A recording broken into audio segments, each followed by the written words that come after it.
Hello there, I am Jaime Elizondo from Real World Ranching, where my goal is to help you achieve maximum profitability while you improve your land the fastest. Today, I'm going to talk about a very important topic. Should we leave more green leaves after grazing, or should we create root reserves? Which is best? Which will regenerate your land the fastest and give you the higher profit? Which one of these two will lower your hay cost and increase greatly your stocking rate? I just read a post by someone on Facebook stating that he's regenerating his land with selective grazing. He wrote that not taking more than 40% of available forage allows higher photosynthesis and thus a much higher production. Then he continued, the soil surface is shaded and the sun will not damage soil microorganisms. He even wrote that there are various scientific papers supporting this type of grazing, and most people commenting approved of his writings and said that taking less than half of the total forage available is best for the land and for the animals. Wow, I disagree with this, and I'm going to explain why. Let's start by defining overgrazing. Overgrazing happens to the individual plant that is regrazed before it has completely recovered its energy reserves. Overgrazing leads to weak roots, dead plants, invasive species take over, and less desirable species taking the place of more desirable species. Overgrazing depletes soil humus and greatly reduces productivity and profitability. Okay, so we do not want overgrazing, right? We want to avoid it. And we need a high stocking rate to make a profit because costs have risen or increased and our products have not increased at the same speed or rate. So if you have been following my podcast, YouTube videos, masterclasses, online courses, or you're one of my students or my Fat Wallet Ranchers membership, you know that I do not recommend selective grazing as a program. Now I will speak about the reasons why a selective grazing program at the high stocking rates required for maximum productivity and profitability will always end in overgrazing. And remember, we do not want overgrazing. Someone chipped in that there was room for both selective and not selective grazing, in which not exclusively use one or the other. As I will explain later, we need to implement the total grazing program to fully achieve what nature wants: high productivity per unit of land, along with higher biodiversity and greater complexity. That's what creates resiliency in your farm or ranch. So if you know of someone that can benefit from this podcast, please share the link with them, as it is extremely important to set the record straight and consider the pros and the cons. Number one, livestock graze selectively if given the chance. I'm going to repeat. Livestock will always graze selectively if they are given the chance. This is ingrained in their instinct to get fat. Getting fat is essential to survive in the natural world. Fat is necessary for the immune system to function correctly and for the female to cycle and conceive. It is also stored energy reserve for the animal to go through hardships like hunger, disease, or an accident. Once we understand this, we will not be easily led astray by the very theory that is so ingrained in people's minds.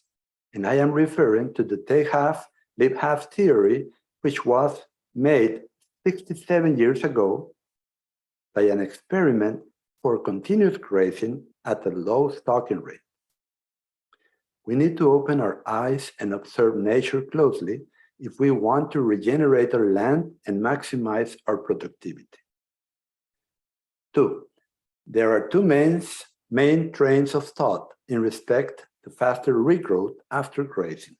A, the photosynthetic theory that says that green leaves need to stay in the plant after grazing so that more energy is produced and regrowth is enhanced. They say do not take more than 40% of total forage available. And B, the root and crown energy reserves pathway, where we recognize that fat roots and fat crowns in our forages create a more vigorous regrowth, and it's how nature functions in any ecosystem. These two models in the natural world go against each other. Please consider this. When cutting grass for hay, do you cut high or do you cut it short? When mowing your lawn, what determines regrowth vigor and speed? Taking stems and leaves off, or only taking the leaves off and leaving the stems? We need to remember that a lawn is a smaller model of what is happening on a pasture, but without the added benefit of the manure, urine, hoof action, saliva, and other actions from livestock managed correctly. So the answer is that what really determines the speed of regrowth and its vigor is the rest period your lawn or hay field has between cuttings. This means that it is the energy reserves in crowns and roots of your grass which determines regrowth. Some people still believe that we need to have a poor harvest efficiency to improve our soil. And even when faced with the evidence in the field, they will not budge. I have shown it to them in the field. One plant taken down to 10% of its original volume, and another one just beside the first one that had 90% of its original volume untouched. They have responded, yeah, but if you average them, it gets to around 50%. And I say, well, tell that to the plant that was taken all the way down and will be regrazed preferentially, as it will be younger and tender next time livestock come into that paddock, until eventually they kill it, especially if there is a drought or a freeze. My friend, this is precisely what creates deserts. Overgrazing caused by too short rest periods, caused by a low harvest efficiency, which makes or forces the herd or flock to come back sooner. I'm going to repeat it. This is precisely what creates deserts. Overgrazing caused by too short rest periods, caused by a low harvest efficiency, which makes or forces the herd or flocks to come back sooner. 3. The height at which livestock graze cannot be evenly adjusted. Some people say that livestock can be made to graze only a certain percentage of all the available forage, like if they were lawnmowers. They say, oh, I leave 4 inches or 6 inches or even 8 inches as residual, because that is what works best to create soil armor and get the best animal performance. But they do not observe closely, as livestock will take down to the ground the more desirable species or plants and not consume much of the less desirable species. We need to remember that overgrazing is a function of time and not of the severity of grazing. This means that the best species will be overgrazed, meaning that our livestock will graze down the best species, which will have shorter regrowth next time around, which eventually depletes the roots and crowns reserves, leading to the death of the more desirable species. 4. Where does this theory come from? Ryder, in 1955, did an experiment where, under continuous grazing, taking more than half of the individual plant repeatedly and too soon, reduced regrowth and depleted its roots. Wow, that is the exact definition of overgrazing. So that's what he was doing. Of course, he was measuring individual plants, and when livestock graze a paddock or field, they take down to the ground the best species, and if stocking rate is high, which is necessary for productivity and profitability these days, will end in overgrazing, as livestock are selective grazers. Times have changed since 1955, which was 67 years ago. Now we have high impedance fence chargers, low-cost polybraid with temporary plastic posts, fiberglass posts, gear reels to hold the polybraid, and many inventions that make this new way of managing our grazing possible. Even under larger ranches, we can still do the total grazing program, which includes adapted genetics with correct selection guidelines. So I have not found any scientific study or experiment that promotes taking half and leaving half, or whatever percentage of the available forage that does not have Kreider as the reference. It all comes from that one experiment, which was okay for that time, but now is totally inadequate. 5, what is needed? A grazing program where harvest efficiency is enhanced while maintaining good body condition in our livestock, and that recognizes the importance of roots and crowns energy reserves in regrowth and in new humus creation. And I call it the total grazing program, as it is not an isolated grazing event, but a whole year or multi-year grazing program that regenerates the land by avoiding overgrazing even at very high stocking rates, setting aside large areas as stockpile grass or standing hay, and enhancing new humus creation.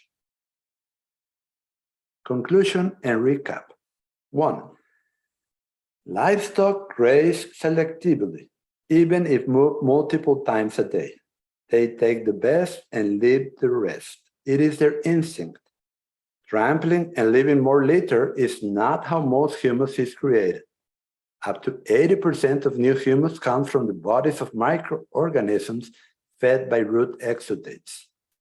This means that the type of grazing that creates the best leaf to stem ratio in the regrowth will create more root exudates for these microorganisms, right?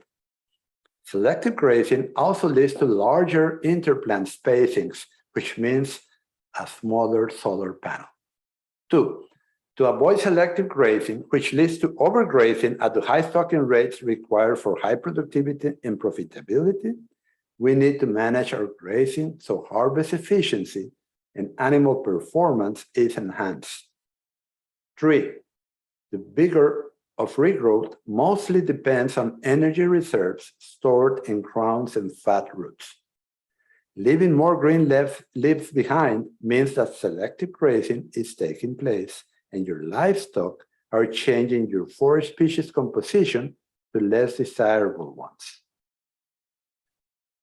4, observation is key. Please get down on your knees and closely examine if this is true or not. 5, consider the whole year and multiple years when evaluating a grazing program. Try to mimic nature as it was before modern man came into the picture. Well, I hope you like this podcast and you can put it into practice. Thank you, and until next time. Be sure to subscribe to the podcast on Spotify, iTunes, or YouTube, or join us for the weekly email at www.rwranching.com/join. Have a great day.